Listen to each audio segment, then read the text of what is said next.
Salve a tutti, bentornati sul canale, io sono il vostro Lucio e risponderò alle vostre domande. La prima domanda ci scrive un certo Nicola. Nicola vuole sapere come mai, visto che sono così intelligente, non sapevo della macchina che tu metti un maiale da una parte e dall'altra parte escono salsicce. È vero Nicola, mi hai beccato in fragrante, va bene.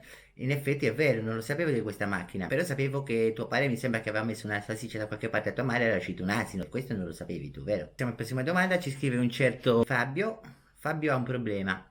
Fabio praticamente qualsiasi cosa che vede, vede tette. Provo a farti immaginare qualcosa, vediamo melano perché sembrano tette, pere sembrano tette, tergicristallo. Immaginati un tergicristallo di una macchina, quello sicuramente non ti fa vedere in mente tette, fa invece non lascia vedere il tergicristallo. Fai una cosa, pensa alle tasse, sicuramente non ti vengono in mente le tette. Poi la prossima domanda ci scrive un certo Don Chicco.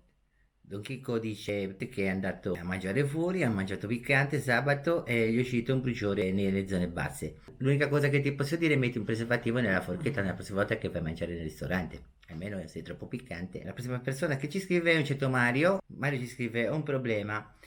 Da quando uso dei preservativi neri mia moglie è rimasta incinta e mio figlio è nato nero. Cosa posso fare? Devo cambiare i preservativi? L'unica cosa che ti consiglio è non cambiarne tanti perché se prendi quelli a PUA poi scendi un figlio a PUA. Ci scrive Riccardo e vuole sapere se esistono delle tecnologie cellulari all'avanguardia. Allora, da quello che so io, stanno sperimentando delle piccole microcapsule dei cellulari che si possono mettere nel dente.